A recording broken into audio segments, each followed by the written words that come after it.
Hello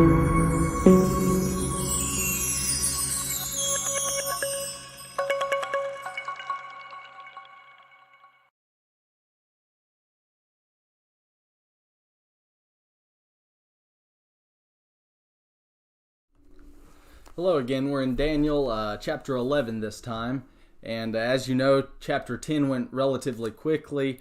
We're in chapter 11. It is the same oracle. 10 through 12 functions as one block. So in chapter 11, we're finally going to see this vision that Daniel was getting in chapter 10. In chapter 10, he gives us the circumstances under which he received the vision, but now in chapters 11 and 12, we'll get to see the content of that vision. Go ahead and take a look at 11:1. This is a little bit tricky. It says in 11:1, it was in the first year of Darius the Mede, I arose to be an encouragement and a protection for him. This raises a number of little complex questions. I think just two things I need to stress. The first one being this. In chapter 10, I said this I think last installment, chapter 10:1, we have it was the third year of Cyrus. In 11:1, we have that it was the first of Darius. If it is one oracle, it is one oracle. It looks like it's somewhere around the year 536. The third year of Cyrus would be 536. The first of Darius would be 536. That looks clear to me. The second question that we have is one about who is doing the strengthening in 11:1 and who's being strengthened.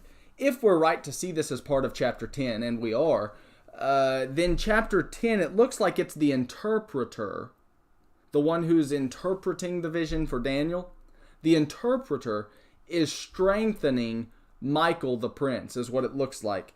The interpreter arose to be an encouragement and a protection for him, Michael the prince of 1021. That looks to be right. It could be differently, but it's tough to say. It looks like it's the interpreter who is strengthening Michael. Now this is 11:2 through 4. And now I'll tell you the truth. Behold, 3 more kings are going to arise in Persia. Then a fourth will gain far more riches than all of them. As soon as he becomes strong through his riches, he will arouse the whole empire against the realm of Greece. And a mighty king will arise, and he'll rule with great authority and do as he pleases. But as soon as he has arisen, his kingdom will be broken up and parceled out throughout the 4 points of the compass. Let me tell you something that the liberal critical view really insists on here. This next little part is going to be really predictive all the way from about 536, the time of this vision, up until the year about, let's just say, 165. Now, if you're a liberal and you don't like the idea of miracle and miraculous prediction, then you can't have Daniel writing all of this looking forward. This is going to be way too specific. Instead, what they'd like to do is cross this whole notion out and say the only possibility is that we had a writer somewhere in here, 2nd century, and this 2nd century Maccabean era author writes it all backwards, looking back, but he feigns to be Daniel writing it forward. So it's called ex eventu. It's Latin, vaticinium ex eventu is the terminology used by the scholars to say it was prophecy after the event. After the event. Ex eventu, after the event. And they're saying that this 2nd century false writer writes it backwards, and that's why it's so historical. I don't agree with that view. It seems to me that Daniel is predicting all of this by God's miraculous power. God is inspiring this, and Daniel then predicts the future. Jesus thought Daniel was the writer of the book, so says Matthew 24:15. So that seems clear enough for us to conclude that if Jesus has any amount of credibility, if you're a Christian, you know he does, then it looks very clear that this is a 6th century author writing forward. He's predicting the future. Now, let me go ahead and show you then. In chapter 11, verse 2, we have something like this. There are 3 more kings that are going to arise in Persia. Well, who's the king at the moment? Well, Cyrus, and he has his sub-king, his co-regent, Darius. And Cyrus is going to stop reigning about 530 BC. So it says 3 kings will arise after him. Isn't that what 11:2 says? 3 more kings are going to arise in Persia. We have 3. Cambyses. And then you have this fella named Gamata, who was Pseudo-Smerdis. Long story there. Don't really care to get into too much of it. More or less, Gamata was Pseudo-Smerdis because he more or less killed Smerdis and feigned to be the heir to the throne. That's all we need to know for this. Cambyses reigns from 530 to 522. Gamata only lasts 1 year, 522. And then you've got Darius the First is the one after him. And Darius the First to Stapses, he reigns from 521-22 to 486. Now that's 3 kings. That's what 11:2 is talking about. 3 more kings are going to arise in Persia. But then it says in verse 2, a 4th, so there's going to be a 4th king, and this is going to be Xerxes, Ahasuerus, the one of the book of Esther. And he, it says, will be richer than they all. Now, just hold that point for a moment and listen to what the book of Esther does say. This is Esther chapter 1, 3 through 8. This is when Vashti is there in the palace. Xerxes or Ahasuerus is wanting her to dance for all of the men at his party. It says in 1:3 of Esther, in the 3rd year of his reign, he gave a banquet for all his princes and attendants, the armies, officers of Persia and Media, the nobles and the princes of the provinces being in his presence. Now listen to this in 1:4. This is Esther 1:4. He displayed the riches of his royal glory and the splendor of his great majesty for many days, 180 days. And then I'm not going to read all of this, but if you drop down, it says in verse 6, it gives the details, the fine white and violet linen, held by cords of fine purple linen, silver rings, marble columns, couches of gold and silver, on a mosaic pavement of porphyry, marble, mother of pearl, and precious stones. Drinks, verse 7, were served in golden vessels. Royal wine was plentiful. Verse 8, the drinking was done according to the law. There was no compulsion. The king had given orders to each official of his household that he should do according to the desires of each person. 1:4 explicitly says all of this was to show his great glory and riches. Then you've got this kind of detail that's given in verses 6 and 7. Golden vessels. You've got the white and violet linen. You get the idea. Extreme rich. Extremely rich. And so, in Daniel 11:2, you've got the same kind of remark. It says the 4th king, same one as in Esther chapter 1, will be far more rich. He will gain far more riches than all of them. So, you've got that explicitly. This is, of course, if Daniel's writing all of this, it's either predictive or it's not. And if it goes to 486, you know Daniel didn't live to be that old. At least we would make that assumption, I'd think, rightly. The point is, the liberals can't have Daniel looking that far in the future from Cyrus when he's already an elderly man, Daniel that is. They can't have him living until 486. And so what they do is they say, this has to be a late author who writes all of this backwards. The difficulty with that, we've already pointed out in a number of cases. We'll probably do an installment at the end as to why we reject the liberal critical view and their view of authorship for a number of reasons. We've already established our view at length to some extent. Now, chapter 11 and verse 3 says this. Well, 11:2. He will arouse the whole empire against the realm of Greece. Then it says in 11:3, a mighty king will arise, and he'll rule with great authority and do as he pleases. Now look, everybody agrees. Everybody agrees. Liberals, conservatives, everybody agrees that in 11:2 we have Persia, Medo-Persia. And the last year that's like in view here is 486. Everybody agrees that in 11 verse 3, this great king that will arise, this mighty king, is speaking about Alexander the Great. Alexander the Great. He is the Grecian king. He's the mighty king in 11:3. When does he come onto the scene? Somewhere around 330-ish. So here's what we've got. We've got a 100, this is very critical. You need to get this point, by the way. We have a 150-year leap. We have a 150-year leap. So we have an insertion right here of 150 years, and not a person is bothered by it. Nobody bats an eye. So why is that important? Because we're going to get to a later section in the history here, and I'm going to suggest there's a 150-year jump there as well, or something like that. Some kind of lengthy jump in the history. And I'm going to say the reason with this one doesn't bother us, this 150-year leap here, is because we're familiar with the history.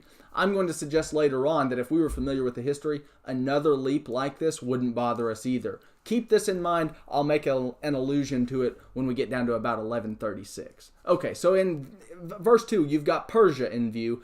150 years are passed over in silence. You get to 11:3. It's Alexander the Great that's in view. He's the mighty king. He's the king of Greece. Okay, take a look at this then in verse 4. But as soon as he is arisen, Alexander that is, his kingdom will be broken up and parceled out toward the 4 points of the compass. And we've already made the point that in 7:6 and 8:20 through 22, the 4 regions are Alexander's generals. So just to give us a map, Cassander and Lysimachus get these parts up here to the north. This is the Mediterranean Sea. But you've got Egypt down here, and you've got Palestine over here. 2 of the generals, Cassander and Lysimachus, take the north. Then you've got the Ptolemies, and so Alexander's general Ptolemy takes Egypt, and another part goes to the Palestinian part goes to the Seleucids. So you've got these 2 areas that are in major view. The 4 areas, Cassander, Lysimachus, Ptolemy, and Seleucus. These are the 4 generals.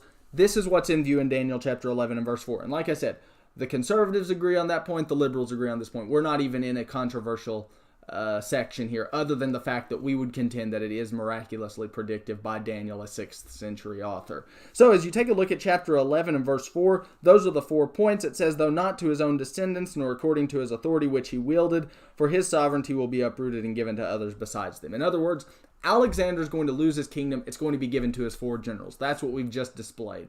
Now this is interesting because I need to do this for us.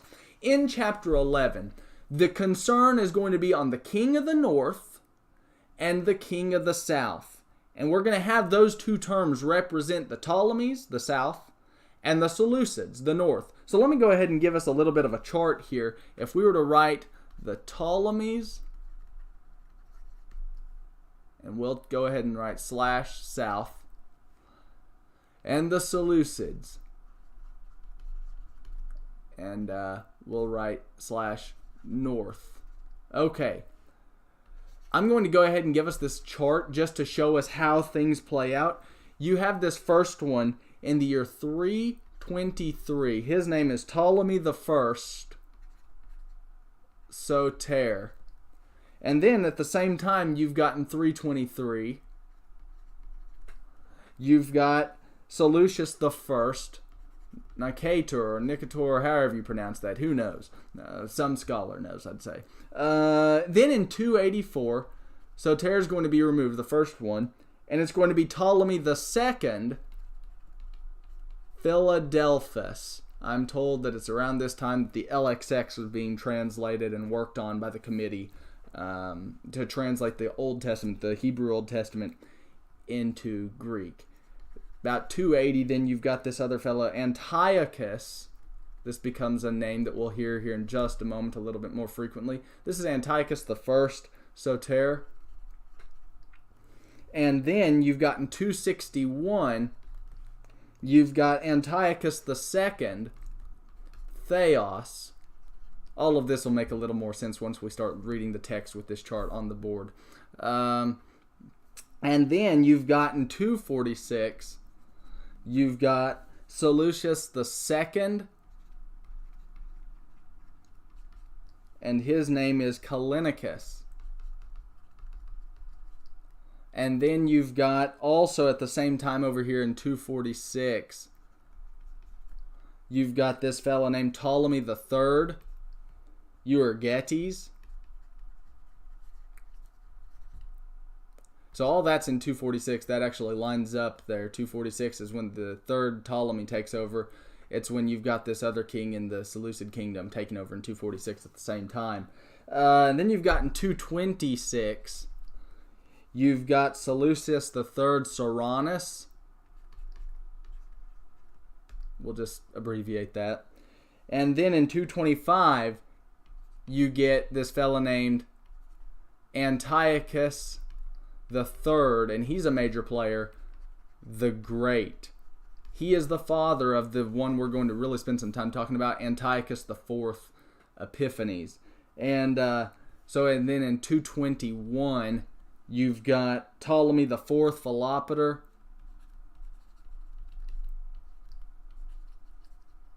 Then you've got another one after him, Ptolemy V Epiphanes. But then here's the one we're getting to. This is in 187. And this is Seleucus the fourth Philopator. And then after him, this is the one we'll get to in chapter 11, verse 20. You get to Antiochus IV Epiphanes, the son of Antiochus III the Great. Let's spend just a minute then running through this text a little bit quickly.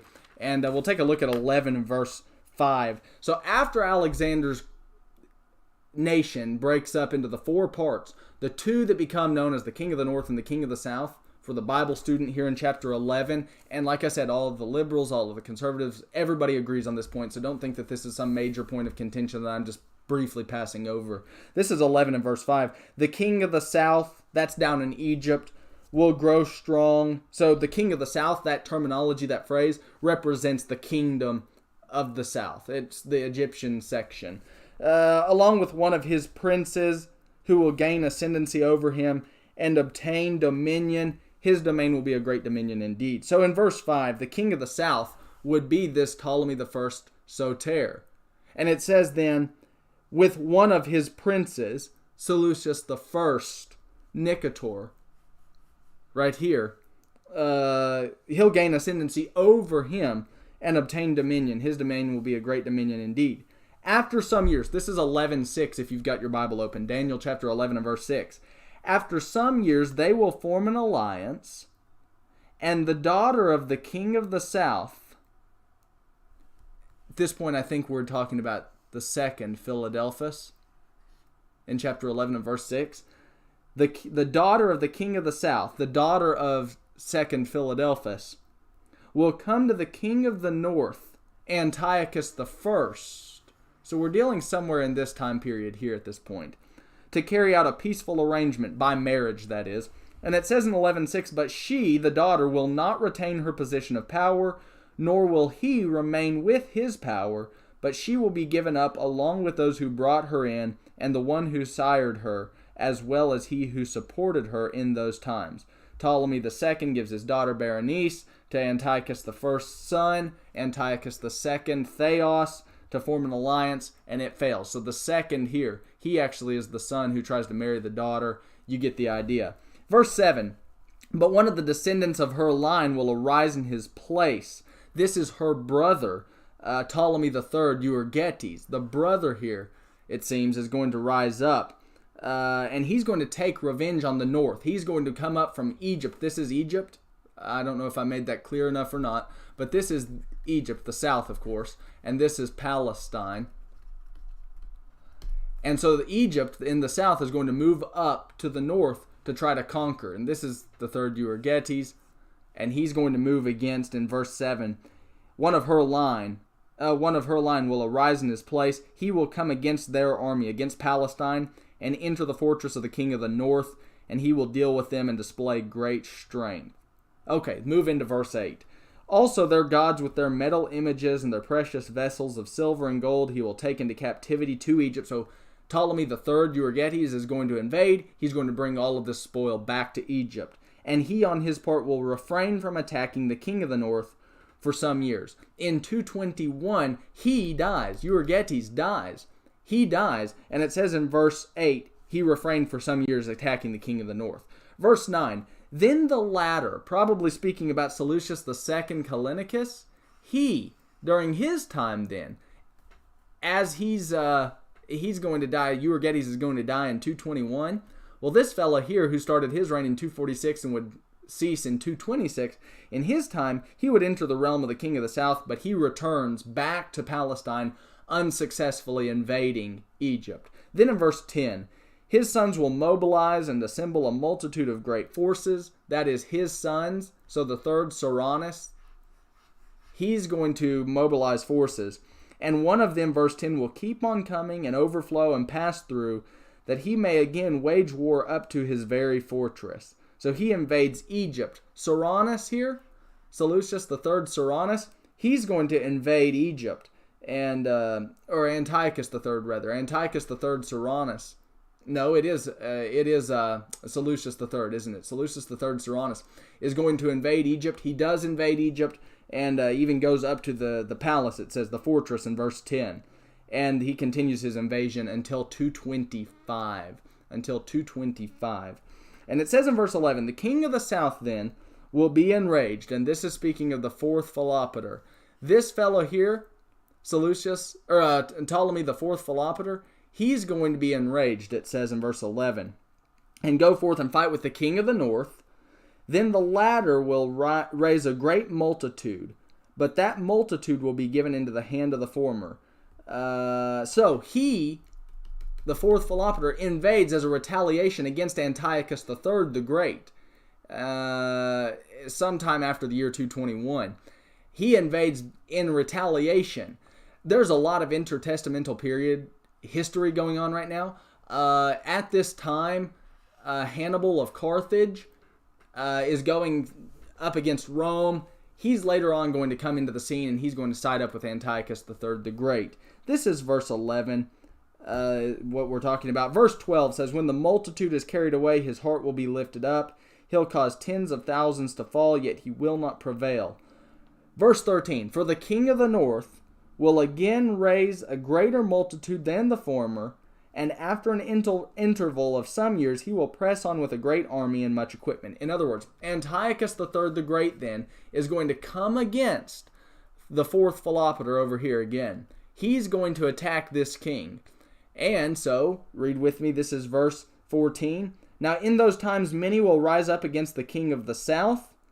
The violent ones among your people will also lift themselves up in order to fulfill the vision, but they will fall down.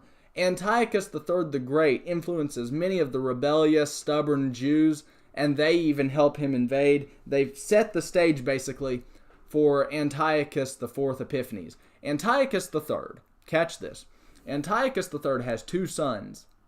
Rome intervenes. They force him to give up one of his sons. It's Antiochus IV who spends a number of years in a Roman prison.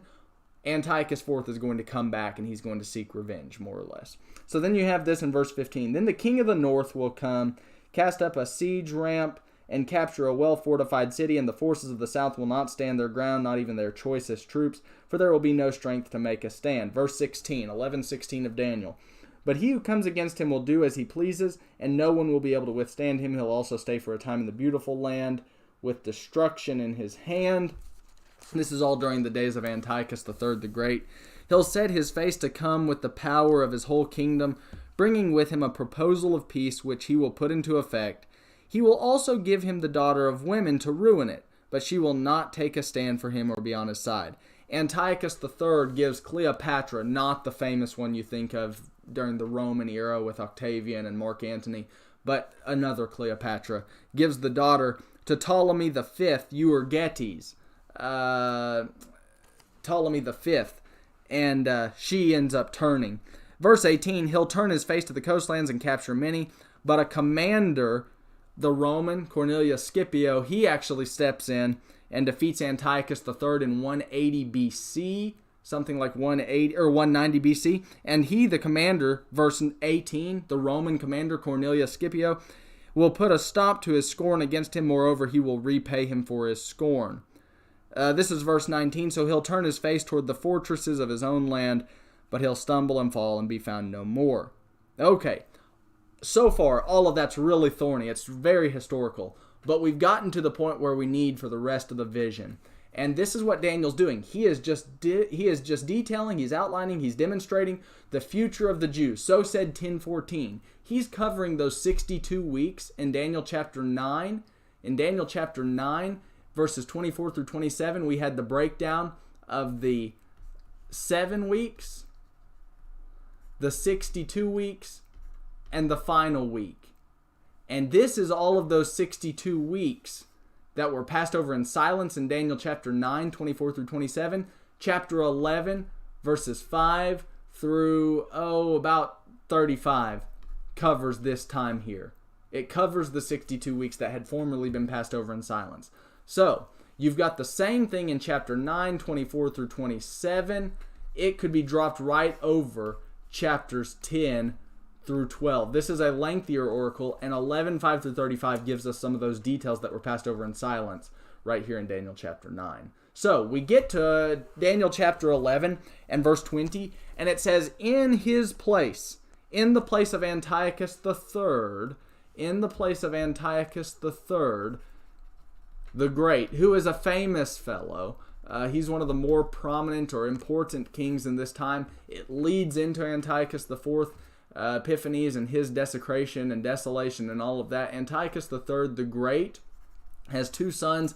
In his place, so says 11 verse 20, in his place will arise one who will send an oppressor through the jewel of his kingdom, yet within a few days he will be shattered, though not in anger nor in battle. This is talking about his first son, Seleucus the Fourth. He has this son, and he succeeded and ruled as a king who really just taxed the people. In losing to Rome when Cornelius Scipio invaded, Antiochus III is crippled by Rome. His army, his military is reduced. He sends his son off to a Roman prison. All of these were stipulations put on him by Rome. After the years go by, Seleucus is the next one in the line. He takes over, but then Antiochus, the other son, the younger son, Antiochus IV, Epiphanes, is going to come in and take over. So take a look at this in verse 21. In his place a despicable person, that is Antiochus IV Epiphanes. A despicable person will arise, on whom the honor of kingship has not been conferred, but he will come in a time of tranquility and seize the kingdom by intrigue or deceit. He's going to come in not as a good fellow, he's going to take over the kingdom by deceit, by intrigue. And it says in verse 22, the overflowing forces will be flooded away before him and shattered, and also the prince of the covenant. Now that's probably a reference to Onias III. Onias III, who was the high priest and was deposed by Antiochus. In 171, he was replaced by this pro-Hellenist, pro-Grecian fellow. Didn't honor the Jewish law at all. His name was Jason. So you've got all of this happening. You can read about it in the Jewish Antiquities of Josephus. It says this in verse 23. After an alliance is made with him, Daniel 11:23, he will practice deception and he will go up and gain power with a small force of people. In a time of tranquility, he'll enter the richest parts of the realm, probably talking about Egypt. He'll accomplish what his fathers never did, nor his ancestors. He'll distribute plunder, booty, and possessions among them. He'll devise his schemes against strongholds, but only for a time. You can see some of this in 1 Maccabees 3 and also in 1 Maccabees 1. He'll stir up his strength, verse 21, and courage against the king of the south. That is against Ptolemy the Sixth, Philometor. And it says he'll mobilize an extremely large and mighty army for war, but he'll not stand. His schemes will be devised against him. Verse 26, those who eat his choice food will destroy him. His army will overflow, but many will fall down slain. Verse 27 says, as for both kings, their hearts will be intent on evil. They'll speak lies to each other at the same table, but it will not succeed, for the end is still to come at the appointed time. Let's stop there for just a moment. It says in chapter 11 and verse 25, both kings.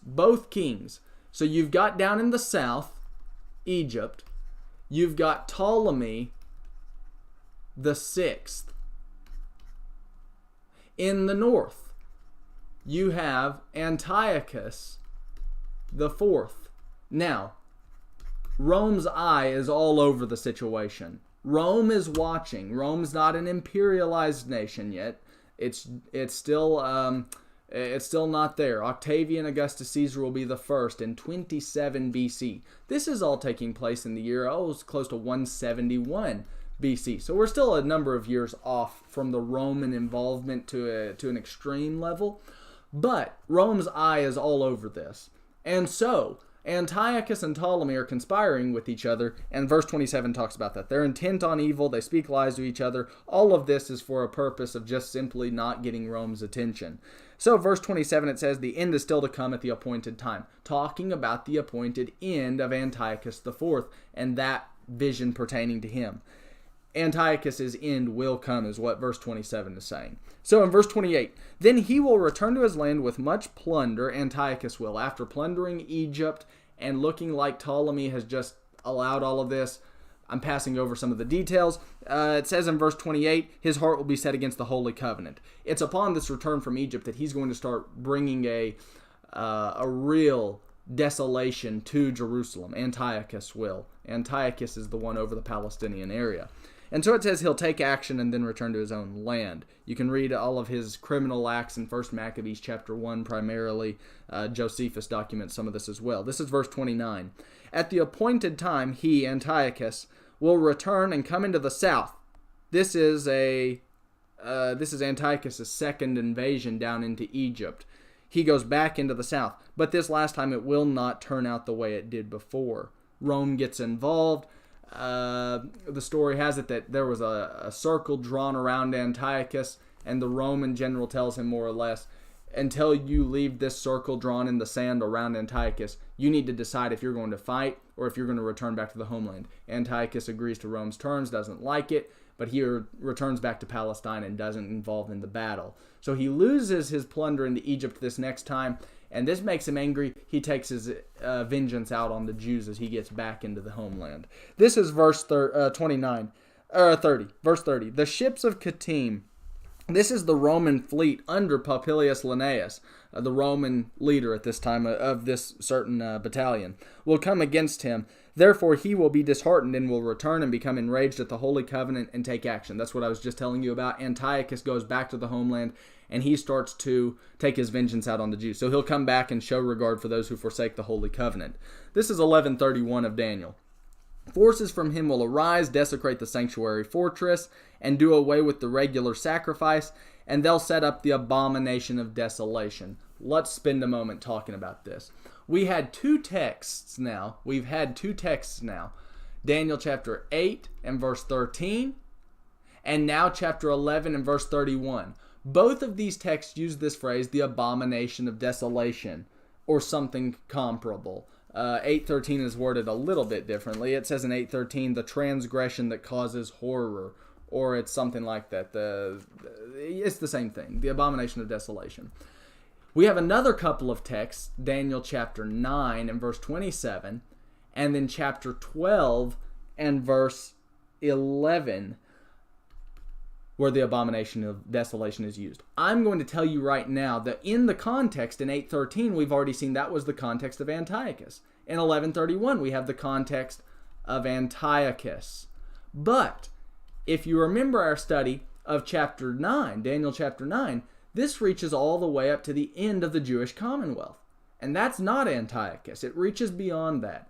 And 12:11, if it's the parallel to Daniel chapter 9, 24 through 27, and I'm telling you that it is, 10 through 12 is another oracle. It's just the expansive view, but it's the same kind of oracle. This doesn't talk about Antiochus. This reaches beyond. This reaches up to the Abomination of Desolation wrought in AD 70 by Titus, the Roman commander who comes in and invades and destroys the people, destroys the Jewish Commonwealth, that is. So you've got two different things.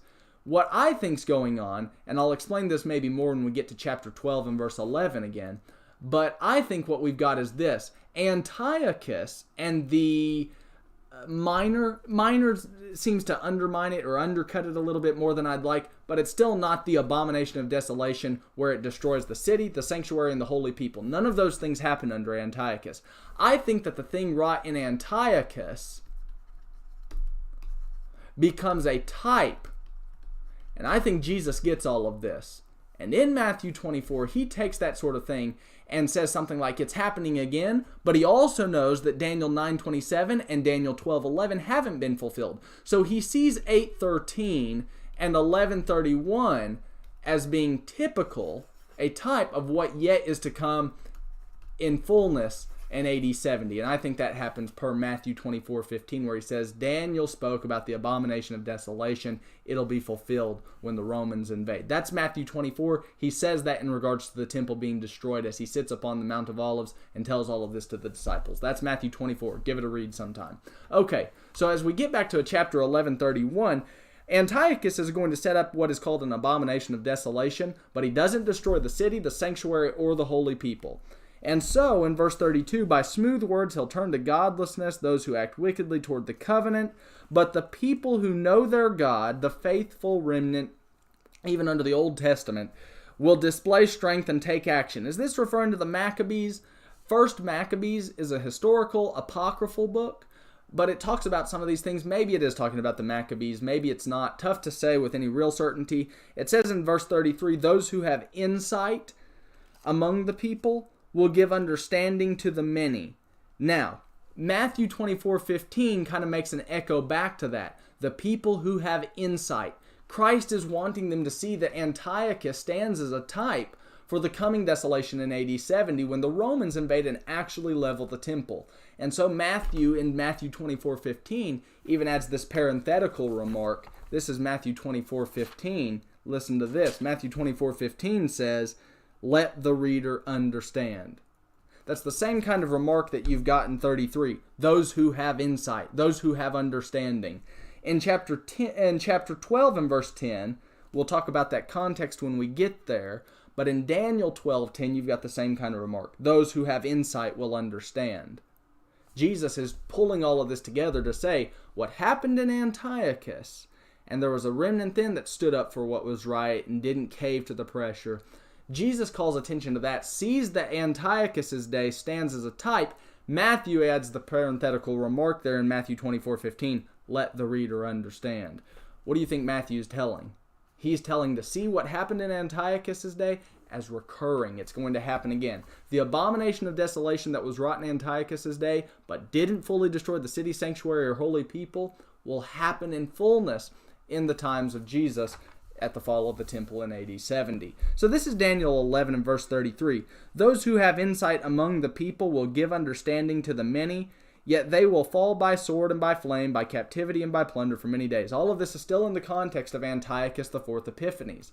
And it says in verse 34, now when they fall, they will be granted a little help, and many will join with them in hypocrisy. This is 1 Maccabees 5 and 6. You can read some of the historical remarks there. And then in verse 35, some of those who have insight, same kind of remark as in 11:33 of Daniel, will fall, in order to refine, purge, and make them pure until the end of time, because it is still to come at the appointed time. The end time, because it's still to come at the appointed time. The end time, look, you've got these couple of remarks. Let me show you these. This is 8, 17, and 19 in Daniel. It talks about the end time, or the appointed time. Well, it's the context, though, that still determines what's meant by this. It's the end of the time of the vision in Antiochus's day. Same thing is said in chapter 11, 27, and 35. Just because it uses the word end doesn't have to be eschatological. It doesn't have to refer to the end of our human existence and the end of our planet. It's talking about the end of the vision in the context. And so this all pertains to the days of Antiochus. That's how the phrase is being used in Daniel 8 and Daniel 11. Okay, let's get back to Daniel chapter 11 then. And it says in verse 35, all of this will happen. Some of those who have insight will fail. They will fall in order to refine, purge, and make them pure until the end time, because it's still said to come at the appointed time. Now look, you can't look at all of this. You can't look at all of this and say, well, I think all of the vision of Daniel is going to climax here in the Maccabean era. That just doesn't do justice to how the book has worked thus far. The Maccabean era, let's just put it at 165. We're rounding a little bit. But if Daniel's vision here, in 539 to 165, he says it pertains in 1014 to the holy people. In chapter 12, he's going to say it's the completion of the holy people. And if it is a parallel to 10, if 10 through 12 is a parallel to 9, 24 through 27, if these are equal, then you really don't have a good parallel here if all of this only reaches to the Maccabean era. The kingdom of God can't be coming in this era. This can't be the end of this vision. The completion of the city, the sanctuary, and the holy people didn't come about in 165. This just isn't the end of the vision. But in 35, in 1135 of Daniel, that's the period we're at presently. Now we get into a difficult section. So here's what I'm telling you. Let me try to summarize this to show you what I'm telling you. In chapter 11, verses 2 through 4, well, let's do it this way. In chapter 11 and verses 2 and 3, you have this dealing with Persia. And this takes us somewhere from like 539 to about 330. Then you get the Grecian involvement. And then that even reaches all the way down to Antiochus' day. All of this lasts, the Grecian era with the Maccabees and all of that, lasts from about 330 to about, let's just put it to about, I don't want to get too nailed down with the dates here, but let's just take 330 until, let's say 44 is Julius Caesar. That's his death. Let's just go ahead and slap it at 44 BC. Then we get the Roman involvement, and they are imperialized in 27 BC, and that'll at least get us to AD 70. At that time, Vespasian is the Roman emperor. Here's the point. Daniel was living back here in the days of Babylon. I know I'm a little bit off the screen with my writing there. And he's supposed to see four empires. Babylon, Medo-Persia, Greece, and Rome. To say that the terminus of this vision, which should involve the city, the sanctuary, and the holy people, and the terminus of it, is somehow to be fulfilled right here in the Maccabean era, is too short. This is still in the days of the third kingdom. You can't see that the vision has a fulfillment here, or the final fulfillment in the Grecian day. It falls short of the vision. If 10 through 12 is to take us to the completion of the holy people, 12:7 says that, then we've got to find AD 70 in it. If it's 9:24 through 27 that is equivalent, if all of this is just another blueprint that could be easily dropped over, if 9:24 through 27 is the same kind of thing as 10 through 12, which is just expansive, then what you've got is also 24 through 27 should involve the destruction of the city and the sanctuary. That wasn't wrought in the Maccabean era. So we've got to take it up to the Roman day in AD 70, and that's been the pattern of the book so far, to take us through four world empires and then God's kingdom, the fifth kingdom, a divine kingdom, the stone, the Son of Man. That kingdom, God's kingdom, will finally appear in the days of those kings, Daniel 2:44. Okay, here's my point. When we get into 11:36 through 45, 11:36 through 45, there is some question as to who is in view when it says the king will do as he pleases. Who is the king at this point in 11:36? Who is this king of the north? Who is this king that's in view? Well, we've got a couple of options. Let me just go ahead and throw out one that really gets traction here, and that is that this is the Antichrist. You wouldn't believe how many of the conservative scholars think that this is right. And then they make all these links to 2 Thessalonians 2 and the son of perdition. And they immediately just jump ship and say that it's talking about some Antichrist end of time figure and all of this still lies in our future. This is millennialism, premillennialism. This view is just not to be taken seriously. It takes way too much eisegesis reading into the text, and there's hardly any exegesis involved. It's a stringing together of passages to try to make a theory fit that just simply isn't in the text. Okay, here's what I'm saying. If we look at the pattern of this vision so far, in 11:2, then to 11:3 and 4, we have this jump in between 150 years. We jump from the year 486, Darius I Astapses, all the way into Alexander's day, 330 BC. There is a 150-year gap. Does that bother you? It doesn't bother anybody. Everybody agrees that there's this kind of gap here. Everybody. I'm saying liberals and conservatives alike all agree, 150-year gap. What's my point? We now come up to the time we've taken from 330 all the way, we've gotten to about 165-ish BC. This is Antiochus. This is about 1120 through 35. And now we get into this new section in 1136. And I want to suggest that what we have here is another 150-year jump. I think we've got another something like 150 is not exact, you see, but I think we've got another jump here. This brings us up to the Roman era, and that's what I think is going on. Is it confusing? Yes. Does the secular history agree with this view? I think so. So let me suggest that there's a 150-year gap here between verse 35 and 1136. And I'm suggesting, based on the way that the book structures itself, the theological intent of Daniel 10 through 12, the vision that he's receiving, it takes us up to the completion of the city, the sanctuary, and the people. So I think that we've got a 150-year gap, and there's some historical data that I'll bring out before you here in just a moment. But I think that we've got a gap, and it's going to lead us to the end of the vision in 1136 through 1213. It's going to run into 12 verse 13, that last big chunk. And I think it's all going to be during the Roman time frame. So it would feel natural. Let me say this. It would feel natural in 1135. Who was just in view? Antiochus IV Epiphanes. It would seem natural, and a number of serious scholars suggest this, that in 1136 and following, the vision stays with the pattern of Antiochus. Could Antiochus be this wicked king that's still in view in the remainder? Well, let me give you some negative arguments why I don't think so. The first one is the king of the south never came at him. Historically, we have no record of that. And if you take a look at verse 40, chapter 11 and verse 40, it says at the end time, the king of the south will collide with him or come at him. I don't think that ever happened. There's no record of that.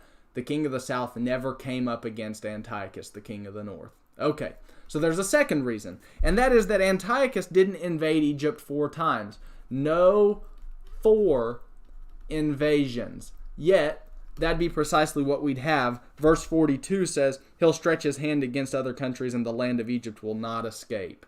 So he's actually going to invade Egypt another time. If we stick with Antiochus and we try to read all of this as more about his secular history, well, you'd have a number of invasions, and we don't have a 4th invasion into Egypt. Verse 43 says he'll take control over the hidden treasures of gold and silver and over all the precious things of Egypt.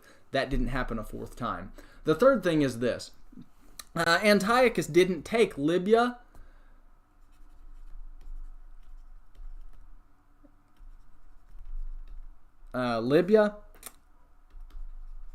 or Ethiopia.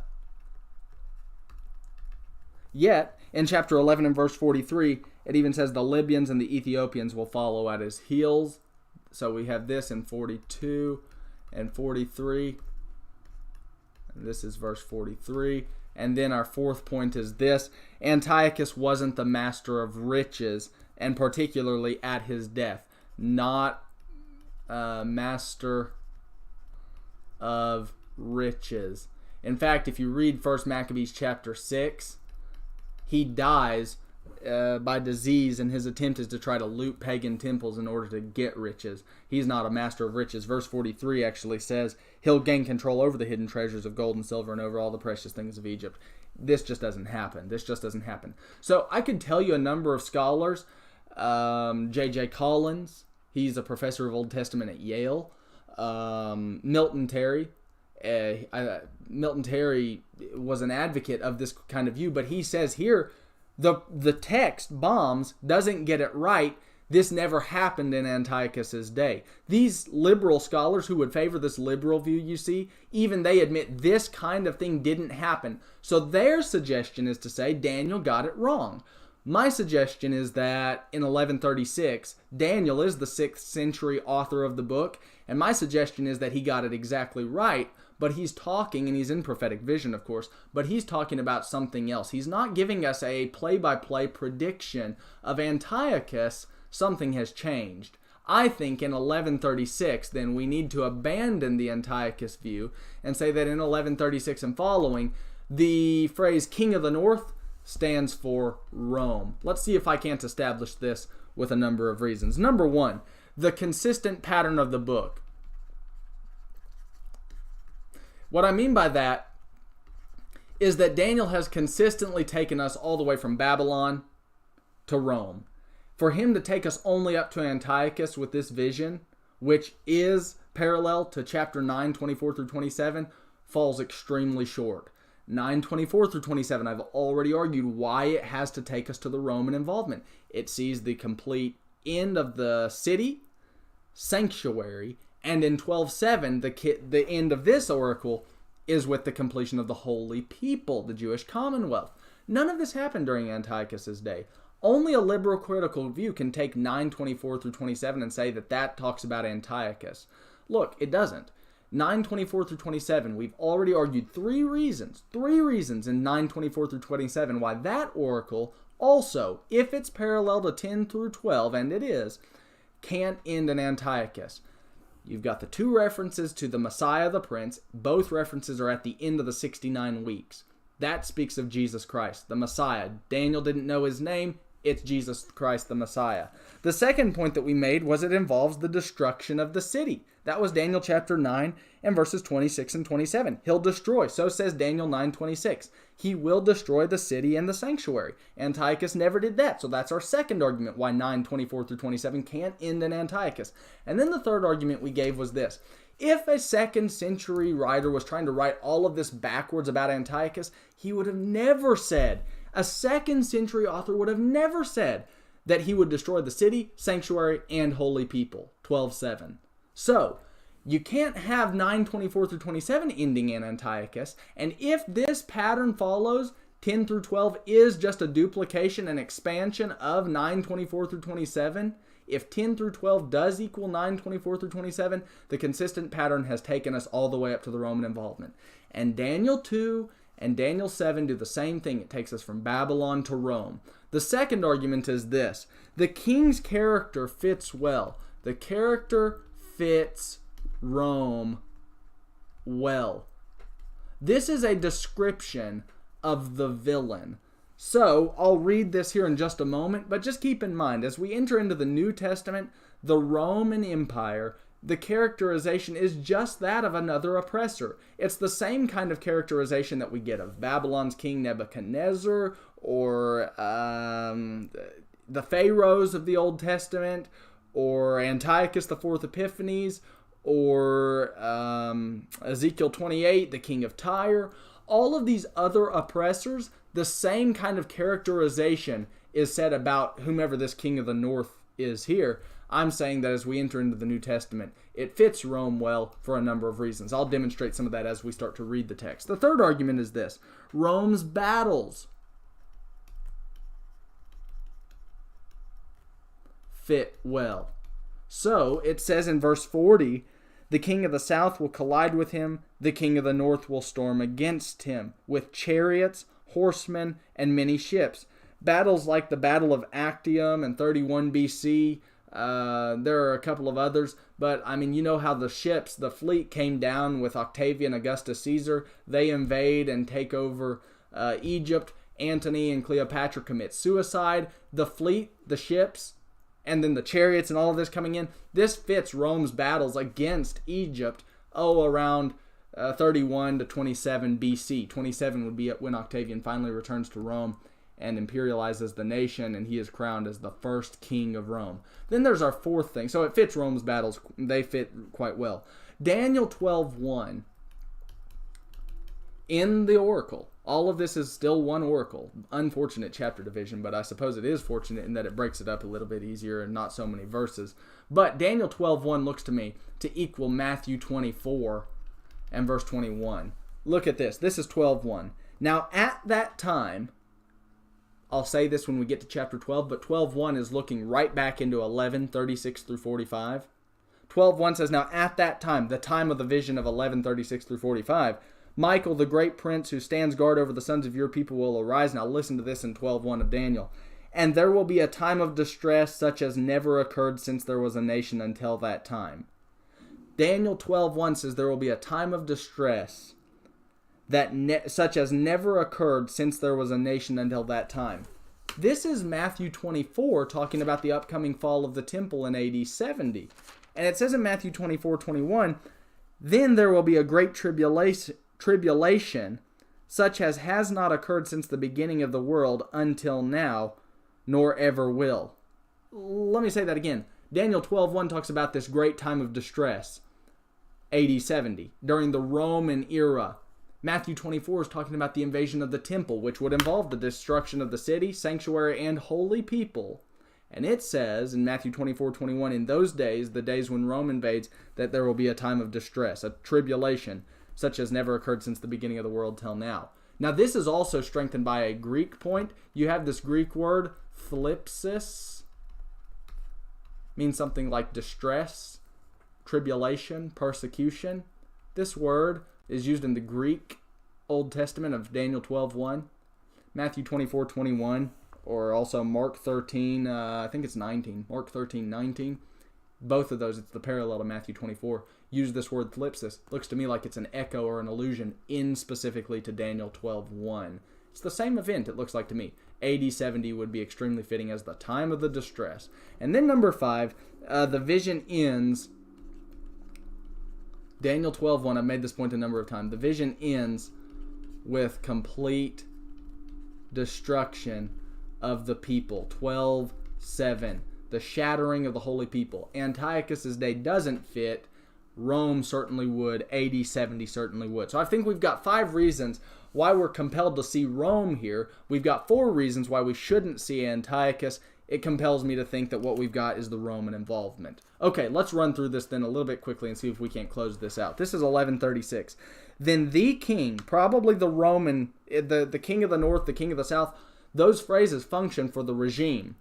Here in 1136, the king, the Roman involvement that is, will do as he pleases. He'll exalt and magnify himself above every god. He'll speak monstrous things against the God of gods. He'll prosper until the indignation is finished, for that which is decreed will be done. It says in 1137, he'll show no regard for the gods of his fathers or for the desire of women, nor will he show regard for any other god. He will magnify himself above them all. This is the pride, the arrogance of the oppressor. Look, this is where this is about the only argument that the Antichrist view has.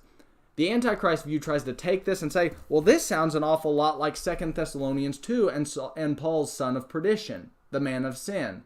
And they say that that's also the Antichrist figure. No evidence for that either. But I think we do have a very similar description. But if you were to read these passages, look, in Isaiah 14, 12 through 16, you've got the same kind of description there as well. And it's not about an Antichrist figure, nor is it about Antiochus. In Isaiah 14, you've got the same kind of description. One who sits in the seat of God. He magnifies himself as if he is God. There it's talking about the king of Babylon. That's what the text 13:1 explicitly says. Then you've got another text, Ezekiel chapter, 28. Specifically verse 2. Ezekiel 28:2. There it's speaking about the king of Tyre. And then we get to these New Testament passages like 2 Thessalonians 2. I'm not even going to tell us who this son of perdition is, as far as I think. But you've got another villain. Let's just call him a villain for the moment. Well, who is it? Well, who cares at this point? In Daniel chapter 11, you've got the same kind of description in 36 and 37 as Babylon, as Tyre, as the villain of 2 Thessalonians 2. Sure, the description's the same. All of these figures are of the oppressor. They are the description of the oppressor. So when you get to Daniel 11, you can't look at the similarity of the language to 2 Thessalonians 2 and say it's got to be the same figure. It's the same description, granted, but the same description doesn't identify the similitude of the event or subject. In this context, we need to stick with the context. It has something to do with Rome, and it looks perfectly appropriate as being the spirit of the oppressor. Okay, in 1138 then, it says, instead he'll honor a god or fortresses, a god whom his fathers did not know. So we shouldn't take the whole remark about him not having a god, but then having a god. All of that's in the vision. It's not a contradiction. His god is power, and he's only going to serve power. So even if he does serve pagan gods, if there is an imperial cult of emperor worship, that's all perfectly fine. It's talking about the fact that Rome's major priority is power. And so in verse 39, he'll take action against the strongest of fortresses with the help of a foreign god. So there you've got his help of a foreign god. He'll give great honor to those who acknowledge him, and he'll cause them to rule over the many and will parcel out land for a price. That's Revelation 17. Look, I'm not going to spend the time reading this, but the Roman system had what was called a client king system. they more or less sold the empire out, and Revelation 17:12 through 18 documents some of that. And more or less it was the kind of thing that led to their ultimate demise. They did have division, and as talked about in Daniel 2:44 and 45, the kingdom of God overtook them. The way it happened was Rome certainly wasn't solid, and it was because they had become a part mixed of iron and of clay. This is 11 verse 40, Daniel 11:40. At that end time, the king of the south will collide with him, probably still talking about the Ptolemies, probably under the leadership of Mark Antony and Cleopatra. Antony betrays Julius Caesar. He comes down with Cleopatra. They have a love affair. They both end up committing suicide. This is about 31 BC, the Battle of Actium. It says, he'll storm against him with chariots. Octavian Augustus Caesar comes down from Rome. He moves from Rome down against Egypt. And maybe around 31 BC, Battle of Actium and some of those other battles that they had there. Rome ends up taking the day. And it says in verse 40, he'll enter countries, overflow them, pass through. He'll enter into the beautiful land. Many countries will fall. These will be rescued out of his hand. Edom, Moab, and the foremost of the sons of Ammon.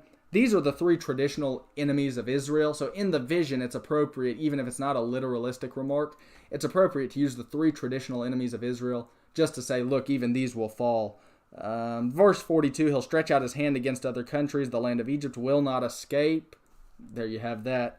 Verse 43, he'll gain control over the hidden treasures of gold and silver, over all the precious things of Egypt. The Libyans and the Ethiopians will follow at his heels. 11:44 of Daniel, rumors from the east and from the north will disturb him. The northern countries did oppose Rome. And he will go forth with great wrath to destroy and annihilate many. He, probably the Roman involvement, I still think, will pitch the tents of his royal pavilion between the seas and the beautiful holy mountain. Yet, and this is a remark, 1145b is like a parenthetical breath. It's just it's a parenthesis. He'll have his end too. It's not making a prediction per se, giving us a timestamp and then saying chronologically here in the vision, Rome's dead, now we move into 12:1 as if that hasn't happened. No, it's just giving us a parenthesis to say in verse 45, by the way, Rome's not going to succeed either. He'll also have his end. God will also see to it that Rome falls. But Rome's still in power as we enter into chapter 12 and verse 1. That's a lot to take in. It's very historical. That's somewhat tedious. As we get into chapter 12, we'll have another short one, I hope, and hopefully it'll make clear how 10 through 12 sits right there on top of 9:24 through 25, but 10 through 12 is just the expansive view. For all of this stuff on the intertestamental period history, I mean, Josephus is good, but it's dry reading. It's just secular history. Same with the books of the Maccabees. Let me recommend a book, Between the Testaments by Jack Lewis. Between the Testaments by Jack Lewis would give you about all you'd need. It's about 100 pages, 150 pages. And it'd probably give you everything you were looking for if you wanted to do a study of Between the Testaments. Jack Lewis's Between the Testaments gives you about everything you need to know about the intertestamental period history from about 500 to the time of Christ, 500 BC to the time of Christ. Are you still interested? Did you have trouble with chapter 11? The book's a little bit more detailed here. This is another one of those sections where the book is a little bit more detailed and descriptive. You might get a copy on lulu.com or cadleonard.com. If you have any other questions or comments, don't hesitate to reach out. My email is drewleonard@live.com. We'd love to hear you. Hopefully the study's been beneficial to you. We'll end it with chapter 12, and then we'll probably do a short segment rejecting the liberal critical view. So probably 2 more videos, and we'll call it quits. Hopefully your evening's going well. God bless you. Have a good evening.